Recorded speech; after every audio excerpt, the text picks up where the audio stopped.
করছেন আল্লাহ বলেছেন এ বান্দা তোমরা যদি কসম খাওয়াই লাগে আল্লাহর নামে কসম খাও। কথা বলেন ঠিক কিনা?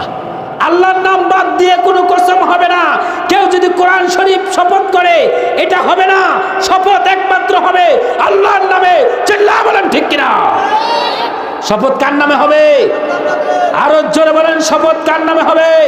বলতে হবে ওয়াল্লাহি, আল্লাহর কসম, আল্লাহর কসম। যদি শপথ করার পরে আপনি শপথ ভঙ্গ করেন তাহলে মাসালা হলো তাকে কাফারা আদায় করতে হবে। কথা বলেন ঠিক কিনা? এমনি কোন কোন বাহিনী হবে, বাপরে বাপ, মনে হয় যে যা ইচ্ছে তাই। আসলে কি একজন মুসলমান হিসেবে যা ইচ্ছে তাই করতে পারবে? পারবে? পারবে না। ভাইরা আমার, বলতেছিলাম সবচেয়ে দামি মানুষ কে? আরো জোরে বলেন, দামি মানুষ কে? ভাইরা আমার, একজন দামি মানুষের কথা আমি আপনাদের কাছে শোনাতে চাই। শুনতে রাজি আছেন নাকি? ইব্রাহিমের নাম শুনেছেন? ইব্রাহিম খলিলুল্লাহ। কারা কারা ইব্রাহিম খলিলুল্লাহর নাম শোনেন নাই? হাত উঠায় দেখান। আর মানে সবাই দেখছে, হাত উঠাই দিচ্ছে মুরব্বী। কয় কি ইব্রাহিম খলিলুল্লাহর নাম শুনছেন তো সবাই? ইব্রাহিম খলিলুল্লাহর একটা পুত্র সন্তান ছিল, নাম কি? মাশাআল্লাহ। ভাইরা আমার, আবিকুম মিল্লাতা আবিকুম হুয়া সাম্মাহুয়াল সাম্মাকুমুল মুসলিমিন।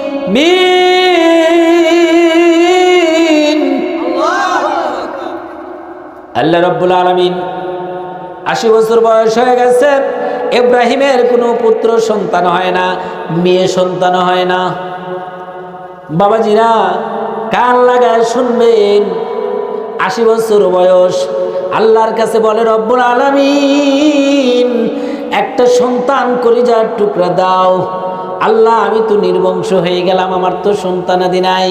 আল্লাহর কাছে কান্নাকাটি করতে করতে যখন চুল পেকে গেছে, দাড়ি পেকে গেছে, বুড়ো বয়স, লাতে হলো হাতে হলো লাঠি, ৮০ বছর বয়স, ৮০ বছর বয়সে আল্লাহ রাব্বুল আলামিন বিবি হাজেরার গর্ভে একটা পুত্র সন্তান দান করলেন, যার নাম হলো ইসমাঈল। নাম কি? সন্তান হওয়ার সঙ্গে সঙ্গে ইব্রাহিম আলাইহিস সালাম এই সন্তান হাজেরাকে নিয়া আর এই সন্তানকে নিয়া রওনা দিছেন মরুভূমির দিকে। কোন দিকে? মরুভূমির দিকে নিয়ে যায়। নিয়ে যাওয়ার পর বহু দূর, চতুর্দিক দিয়া দু বালু, বালুর মধ্যে যদি আপনি যা তাকান, বলেন তো দূরে তাকাইলে মনে হবে ওইখানে মনে হয় পানি আছে। কথা বলেন ঠিক কিনা? দু বালুর মধ্যে ইব্রাহিম খলিলুল্লাহ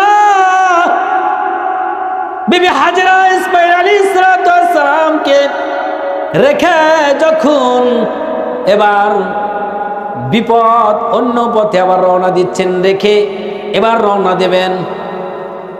বলেন তো এতক্ষণ কোনো কথা বলে নাই। ৮০ বছর বয়সে কলিজার টুকরা সন্তান ইসমাঈল আলাইহিস সালাম মায়ের বুকের দুধ খায়। বিবি হাজেরা এমত অবস্থায় মরুভূমির মধ্যে, বালুর মধ্যে, যেখানে কোনো পানি নাই, খাওয়ার কোনো ব্যবস্থা নাই।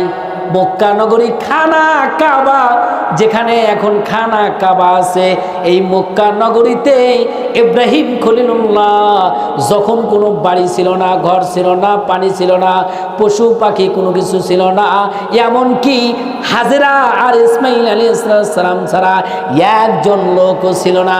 এমত অবস্থায় ইব্রাহিম খলিলুল্লাহ হাজেরা আর ইসমাঈলকে ওই মরুভূমির মধ্যে রেখে বাড়ির দিকে রওনা দিয়েছেন। বলেন তো আপনার বিবি যতই সৎ সাধবী হোক না কেন, আপনাকে কি জিজ্ঞাসা করতে পারে না কি দোষে, কোন দোষে আমার এই মরুভূমির মধ্যে রেখে যাও? জিজ্ঞাসা করতে পারে না? বিবি হাজেরা বলতেছে, স্বামী গো, আমারে কেন রেখে যাচ্ছেন? কেবল তো আমার সন্তান হয়েছে। ইসমাঈল আলাইহিস সালাম ছোট্ট দুগ্ধ শিশু, আমি এখানে বাড়ি নাই, ঘর নাই, পানি নাই, কোনো কিছুই নাই, কেমনে আমি তাকে লালন পালন করব? আমারে কেন এখানে রেখে যান? ভাইরা আমার, ইব্রাহিম খলিলুল্লাহ কোনো কথা বলে না, মুখ বন্ধ। রোজা রাখার জন্য নির্দেশ দিয়েছেন কে? ইব্রাহিম খলিলুল্লাহ কোনো কথা বলে না। বোবা মানুষের মতো শাহাদাত, আঙ্গুলটা আকাশের দিকে উঠায় আর ইশারা করে বুঝায়, আমি আমার ইচ্ছা মতো আমি তোমাকে রেখে গেলাম না। ওই যে দেখো আকাশের দিকে আল্লাহ পাকের অর্ডার হয়েছে, এই জন্য আমি তোমাকে এখানে রেখে গেলাম। সিল্লা বলেন না সুবহানাল্লাহ। বিবি হাজেরা তো আর সাধারণ কোনো নারী না, একজন নবীর স্ত্রী। যখন কথা না বলে ইব্রাহিম খলিলুল্লাহ শাহাদাত আঙ্গুল আকাশের দিকে ইশারা করলেন, তখন উনি বুঝতে পারলেন ইব্রাহিম খলিলুল্লাহ নিজে আমাকে ইচ্ছা করে রেখে যায় নাই, আল্লাহ পাকের অর্ডার হয়েছে, এই জন্য আমাকে এখানে রেখে গেছে। চিল্লা বলেন না সুবহানাল্লাহ। আজকালকার মা বোন যদি হইতো তাহলে কি বলতো? ওরে সর্বনেশে, 80 বছর বয়সে তোকে আমি একটা সন্তান দিছি, তারপরে তোর বাড়িতে আমার জায়গা হয় না, তোর মতো স্বামী আমার লাগবেই না, যা। কথা কন ঠিক কিনা? বিবি হাজেরা কিছু বলে না। বিবি হাজেরা বুঝতে পেরেছে যে না, আল্লাহর পক্ষ থেকে অর্ডার হয়েছে, এই জন্য ইব্রাহিম খলিলুল্লাহ আমাকে এখানে রেখে গেলেন। কোনো খাবার নাই, দাবার নাই, কিছুই নাই, কোনো বাড়ি ঘর নাই, আকাশে কোনো পাক পাখালি কিছুই ওড়ে না। যেখানে পানি আছে সেখানেই আকাশে পাখি ওড়ে। কথা বলেন ঠিক কিনা? কিন্তু ওইখানে কোনো পাখি ওড়ে না, মানে কোনো পানি নাই। ছোট্ট সন্তান ইসমাইল আলাইহিস সালাম পানির যন্ত্রণায় কান্নাকাটি করতেছে, মা সহ্য করতে পারে না। ইসমাইল আলাইহিস সালামকে ওই জায়গায় রাখলেন। রাখার পর একবার দৌড় মারে, যা পাহাড়ে ওঠে। পাহাড়ে ওঠার পর মায়ের মন অত্যন্ত নরম, মায়ের মনে কান্দে ওঠে, আহারে আমার সন্তানকে যদি বাঘে খায় তাহলে আমার সন্তানকে পাবো না। পাহাড় থেকে আবার ফিরে আসে, ফিরে আসার পর আবার চিন্তা হয়, পানি যদি না পাই তাহলে আমার সন্তানকে কেমনে বাঁচাবো। আবার একটা দৌড় মারে সাফা এবং সাফা মারোয়া পাহাড়ে। এইভাবে একবার না, দুইবার না, 7 বার দৌড় দেয়। 7 বার দৌড় দেওয়ার পর এবার ইসমাইল আলাইহিস সালামের কাছে এসে দেখে ইসমাইল আলাইহিস সালামের ওই যে 2টা পায়ের গোছা, ছোট্ট ছোট্ট যারা বাচ্চা আছে তারা যখন কান্নাকাটি করে পাও 2টা জমিনে মারে না, জমিনে মারে না, একবার উপরে তুলে আবার নিচে মারে। ইসমাইল আলাইহিস সালাম ছোট্ট শিশু, উনি কান্না করতেছে আর পাও মারতেছে। 7 পাক যখন দিছে, একবার সাফা মারোয়া যায়, আবার অন্তরে ভয় হয়, আল্লাহ আমি তো দৌড় দিচ্ছি, আমি তো পানির জন্য যাচ্ছি, বাঘে যদি আমার সন্তানকে খায় আমার সন্তান হারিয়ে যাবে। আবার দৌড় দিয়ে আসে। সপ্তমের বেলায় হাজেরা বিবি এসে দেখতেছেন ইসমাইল আলাইহিস সালামের 2 পায়ের গোছা যেখানে মেরেছে জমিনে, ওইখান থেকে পানির ঝর্ণা বের হয়ে গেছে। চিল্লা বলেন না সুবহানাল্লাহ। মরুভূমির মধ্যে কোনো জায়গায় পানি নাই, ওই জায়গায় পানি, তাহলে অবস্থাটা কেমন হবে? খুশির বাগবাগ, এত খুশি। ওই যে ঝর্ণা বের হচ্ছে, পানি একের পর এক পানি বের হচ্ছে। বলেন তো পানি বের করে দিয়েছেন কে? আমার আল্লাহ রব্বুল আলামিন পানির ব্যবস্থা করে দিলেন। হাজরা বিবি চতুর্দিক দিয়া এবার বালু দিয়া বাঁধ তৈরি করলেন। আল্লাহর অর্ডারে ওই বালুর বাঁধ ভেঙে না গিয়ে অন্য জায়গায় পানি গেল না, ওই জায়গায় পানি, ওই ঝর্ণা এখনো, ওই কূপ ঝর্ণা, খানায় কাবায় ওই ঝর্ণা এখনো আছে। জমজম কূপ বলা হয়। কি কূপ? সেই জমজম কূপ তৈরি হয়েছে কখন? যখন ইসমাইল আলাইহিস সালামকে মরুভূমির মধ্যে রেখে আসছে। ভাইরা আমার, এই জন্য ওই পানি যে নিয়তে খায় সেই নিয়তে আল্লাহ কবুল করেন। জোরে বলেন না সুবহানাল্লাহ। হাজী সাহেবরা যান হজ করতে পানি নিয়ে আসেন, এক মহা বলেন আর যাই বলেন বোতলে করে বাড়ি বাড়ি বিলিয়ে দেয়। কথা বলেন ঠিক কিনা? বরকতের পানি, যে নিয়তে খাবেন আল্লাহ কবুল করবেন। বলেন না সুবহানাল্লাহ। ভাইরা আমার, সেই জমজমের কূপ হওয়ার পরে ওখানে দেখা যাচ্ছে পাখি উঠতেছে আকাশে। কেন আকাশে পাখি ওড়ে? পানির ব্যবস্থা হয়েছে। হঠাৎ করে একটা খেজুর গাছ হয়ে গেছে। সুবহানাল্লাহ কোন? 1 বছর 2 বছর, এবার ইসমাইল আলাইহিস সালামের 9 বছর বয়স। কয় বছর? এর মধ্যে ইব্রাহিম খলিলুল্লাহ খোঁজ নেয় নাই। বলেন তো, বাপের কথা মনে থাকার কথা, ওই বাপের কথা মনে থাকবে? হাজরার কি ওই স্বামীর কথা মনে থাকবে?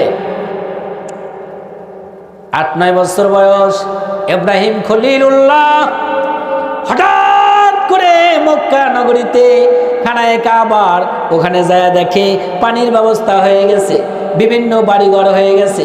নিজের কলিজার টুকরা সন্তান ইসমাইল আলাইহিস সালাম 8 বছর বয়স, 9 বছর বয়স, চেহারাটা ফুটফুটে সুন্দর। ওই নবীর চেহারা দেখলে মানুষ পাগল হয়ে যায়। কথা বলেন ঠিক কিনা? ইব্রাহিম খলিলুল্লাহর অন্তরটা ভরে গেছে, কলিজার টুকরা সন্তান। আহারে, আদর করে বুকে জড়ায় নিছে। নেওয়ার পরে বলতেছে, কি বলতেছে? আল্লাহ কোরআনে বলেছেন, সূরাতুস সাফফের 102 নম্বর আয়াতে আল্লাহ বলতেছেন, ফালাম্মা বালাগা মাহুস সায়া ক্বালা ইয়া বুনাইয়া ইন্নী আরা ফিল মানামি আন্নী আযবাহুকা। আল্লাহু আকবার বলেন। ইব্রাহিম খলিলুল্লাহ বলতেছেন, ওগো আমার পুত্র, হে বৎস। কত সুন্দর কথা দেখেন। ফালাম্মা বালাগা মাহুস সায়া, আল্লাহ বলতেছেন, আ নবী শোনো, যখন ইব্রাহিম খলিলুল্লাহর পুত্র কলিজার টুকরা সন্তান ইসমাইল আলাইহিস সালাম 8-9 বছর বয়সে হাঁটা চলাফেরা করে, তখন আমি ইব্রাহিমকে বললাম, ইব্রাহিম তোমার সবচেয়ে প্রিয় বস্তুটা আল্লাহর দরবারে কুরবানি করে দাও। কাকে স্বপ্নে দেখালেন? আপনারা কি আমার কথা শুনতেছেন? আমি তো গল্প করতেছি না, কোরআনের কথা বলতেছি। আল্লাহ বলতেছেন, ফালাম্মা বালাগা মাহু সায়া, যখন ইব্রাহিমের পুত্র ইসমাইল আলাইহিস সালাম হাঁটা চলা করে, 8-9 বছর বয়স, তাফসীরের মধ্যে আসছে, তখন ইব্রাহিম তার পুত্রকে বলতেছে, হে বৎস, আরা ফিল মানামি, আমি ঘুমের মধ্যে দেখলাম, স্বপ্নে দেখলাম, আন্নী আযবাহুকা, আমি তোমাকে জবাই করতেছি। সুবহানাল্লাহ বলেন। 8-9 বছর বয়সে পুত্রকে যদি এই কথা বলেন, এই কথা বলেই ইব্রাহিম খলিলুল্লাহ বলতেছেন, ফানজুর মাজা তারা, আমি যে তোমাকে ঘুমের মধ্যে জবাই করতেছি, এ ব্যাপারে তোমার মতামত কি? বলেন তো। 8-9 বছর বয়স, পিতা বলতেছে পুত্রকে। এই ছোট্ট মানুষ উত্তর কি দিতে পারে? এখন যদি একটা 8-9 বছর বয়সের সন্তানকে বাবা বলে, তোমাকে আমি জবাই করতেছি, চলো যাই জবাই করব, রাজি হবে? আমার ভাইরা, ইব্রাহিম খলিলুল্লাহর কলিজার টুকরা সন্তান ইসমাইল আলাইহিস সালাম সাধারণ কোনো মানুষ না, উনিও আল্লাহর নবী। এবার আল্লাহর নবীর ইব্রাহিম খলিলুল্লাহর এই কথাগুলো শোনার পর এবার বললেন, ক্বালা ইয়া আবাতি ফাল সাতাজিদুনি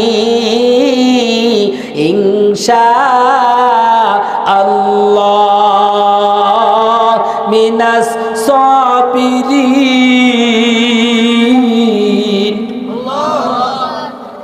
কলিজার টুকরা ইসমাইল আলাইহিস সালাম পিতার মুখ থেকে যখন শুনলেন, বৎস, আমি ঘুমের মধ্যে দেখলাম তোমাকে আমি জবাই করতেছি, বলো বাবা, বলো তোমার মতামত কি?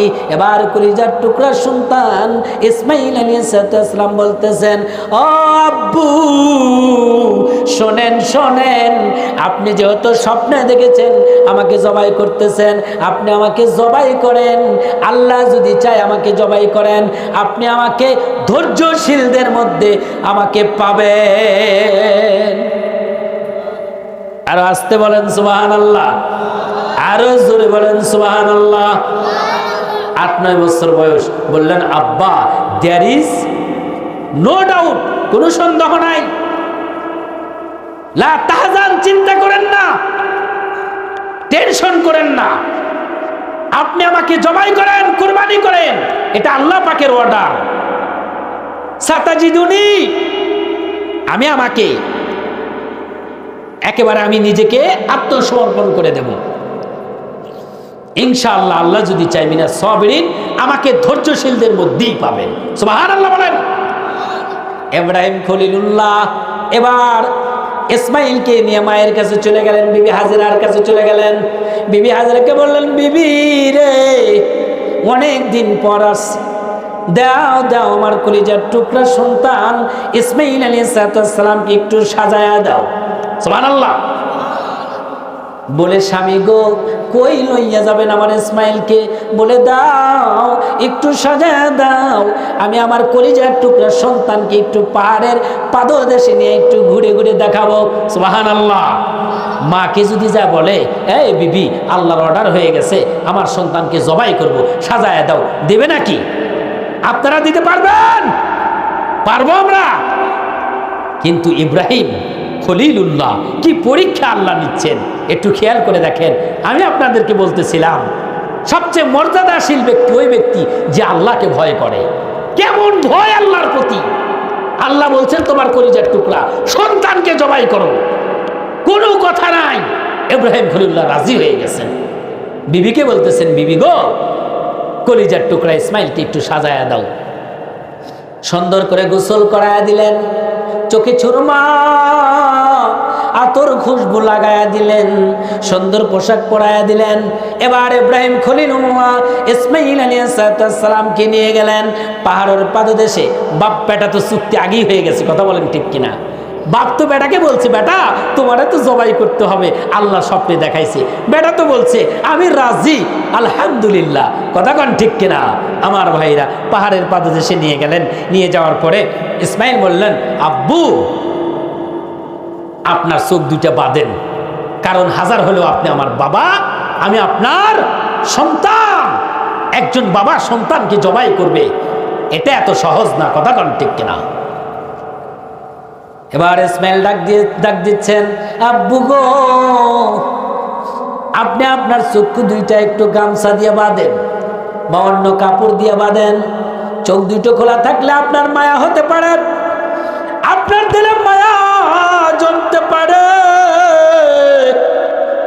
যাতে আপনার দিলে মায়া না জমে, এই জন্য চোখ দুইটা বাঁধা আমার গলায় ছুরি চালান। এবার ছেলের পরামর্শ ইব্রাহিম খলিলুল্লাহ নিলেন, চোখ দুইটা বাঁধিলেন, আর হাতে চাকু আছে, বিসমিল্লাহি আল্লাহু আকবার বলে ওই ইসমাইলের গলায় ছুরি চালাইলেন। এইরকম করে ছুরি চালানোর সঙ্গে সঙ্গে আল্লাহ রব্বুল আলামিন জিবরাইল আমিনকে ডাক দিয়ে বললেন, জিবরাইল যা যা যা, আমার বন্ধু খলিলুল্লাহ ইব্রাহিম খলিলুল্লাহ পরীক্ষায় পাশ করেছে, আমার কাছে যে ভয় দেখাইছে আমার কাছে পাশ করেছে, যা যা যা, আর পরীক্ষা নেব না। এবার একটা বেহেশতের মধ্য থেকে দুম্বা নিয়া ওই ইব্রাহিমের শরীর নিচে ইসমাইলকে টান দিয়ে সরাইয়া দুম্বাটা আল্লাহর পক্ষ থেকে জবাই হয়ে গেছে।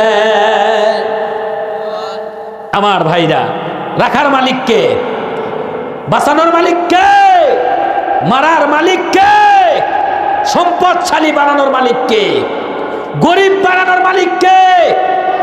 তাহলে ভয় করতে হবে কাকে? আল্লাহকে। জোরে বলেন, ভয় করতে হবে কাকে? আল্লাহকে ভয় করতে হবে। আর আমরা করতেছি কাকে ভয়? মানুষকে।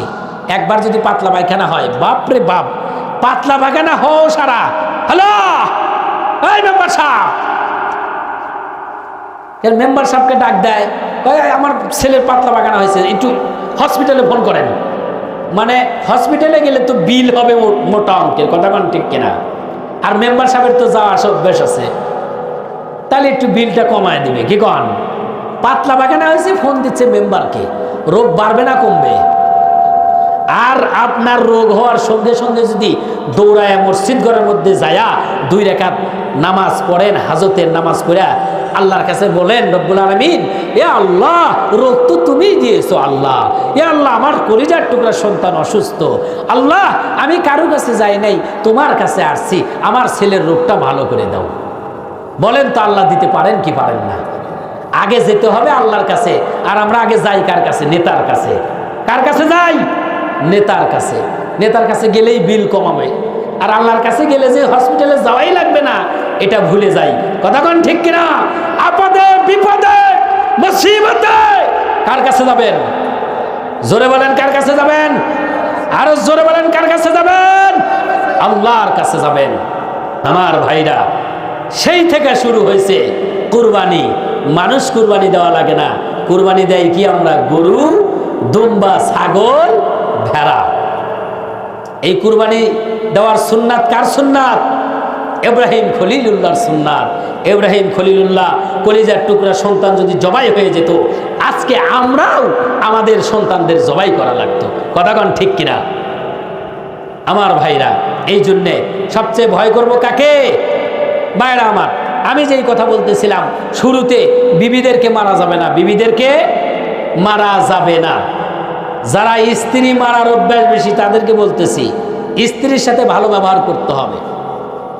একটা এই যে কাঁচের গ্লাস নেন, এই কাঁচের গ্লাসটা যদি জোরে চাপ দেন, মাই গেলা ভাই কই গেল, চুচু করতেছে, আমারও আর শেষ। এই যে আপনার কাঁচের গ্লাস জোরে চাপ দিলে কি হবে? কথা কন না কে? এই কথা কতি এত জোর মানে দেরি হয়। এই যে কাঁচের গ্লাস জোরে চাপ দিলে কি হবে? মেয়ে মানুষ হলো একটা কাঁচের গ্লাস, এদেরকে যত টাইট দিবেন, যত চেপে ধরবেন, এরা আরো ভেঙে যাবে, খান খান হয়ে যাবে। আর একটু মোমের মতো যদি আদর করেন, মনে করেন যে আপনার স্ত্রী কথা শুনবার চায় না, হাটে থেকে 1 পোয়া বাদাম কিনা, সন্তান আদি যখন ঘুমায়া গেছে তখন বিবিরে যা বলবেন, এই বিবি একটু কাছে আসো। 1 পোয়া বাদাম যখন, 1 পোয়া বাদ দেন, 100 গ্রাম ধরেন, 100 গ্রাম বাদাম যখন বিবির হাতে দিবেন, বিবি কি আপনার প্রতি আর রাগ থাকবে? 2টা কলা কিনবেন, 2টা কলা কিনে রাত্রে ডাক দেয়া, একটা কলা আপনি বিবিরে দিবেন, একটা কলা আপনি খাবেন, বিবির রাগ থাকবে? থাকবে? আপনার প্রতি বিবির যে ভালোবাসা জন্মিবে, এর মতো ভালোবাসা আর আপনাকে কেউ ভালোবাসবে না। বিবির ভালোবাসা অত্যন্ত কঠিন। মা বাপের ভালোবাসা সেটা আলাদা জিনিস, তাদের সাথে কোনো তুলনা নাই। কথা বলেন ঠিক কিনা? কিন্তু বিবি আপনাকে ভালোবাসবে। আর আপনি সব সময় টেরর টেরর করতে আইছেন, উঠতে গালি, বসতে গালি, আবার কয় এ মাল পুরান হয়ে গেছে, আর চলবে না। কথা কন, এরকম আছে না নাই? কয় এ মাল পুরান হয়ে গেছে, চলে না। রাস্তাঘাটে দেখি কত। তা আপনি রাস্তাঘাটে যদি চলার সময় শুধু ছায়াই থাকেন, ঘরের দ্বার ভালো লাগবে? ভালো লাগবে না। এই জন্য বিবিরে মারা যাবে না। বিবিকে মারার ফতোয়া শেষ। বিবিকে মারার ফতোয়া হলো আধা হাত লাঠি দিয়ে। কয় হাত? আধা হাত লাঠি দিয়ে মারতে হবে। এই যে মেসাকের পরিমাণ, মেসাক বলেন তো, এই মেসাক দিয়ে যদি বিবি শাসন করেন, বিবি কি ঠিক হবে? হবে? কয় হুজুর হাইলে নড়ি দিয়ে হয় না। হাইলে নড়িছেন তো? কয় হাল বোয়া লাঠি দিয়ে হয় না। আর আপনি মেসাকের কথা বলতেছেন? খেয়ার দেশে ওয়াজ করতে গেছি তো, কয় হুজুর হাইলে নড়ি দিয়ে হয় না, এই আপনি মেসাকের কথা বলতেছেন। আমি বললাম যে বা মেসাক দিয়েই হবে। হবে কি করে? বলে আল্লাহ রাসূল বলেছেন মেসাক দিয়েই মারা লাগবে, এর বাইরে মারা যাবে না। একজন শ্রোতা মাঝখান থেকে উঠে দাঁড়ায় বলতেছে, হুজুর মেসাক দিয়েই মারবো, তবে নিম গাছের মেসাক, ওই মেসাক দিয়ে শুধু পেটে গুতাবো। শয়তানের কথা দেখছেন? যারা শয়তান, গাটে গাটে বুদ্ধি। কয় মারা মারবো ঠিকই, মেসাক দিয়াই পেটে খালি গুতাবো, ওই মেসাক দিয়ে পেটে গুতালে বাঁচবে। বাইরা আমার, এই জন্যে আপনি অত চালাক হয়েন না। আল্লাহ যা বলেছেন, রাসূল যা বলেছেন তাই শোনেন। কথা কি ঠিক আছে? শুনতে রাজি আছেন? 5 ওয়াক্ত নামাজ পড়বেন। কারা কারা হাত উঠে দেখান? 5 ওয়াক্ত নামাজ। নারায়ে তাকবীর, নারায়ে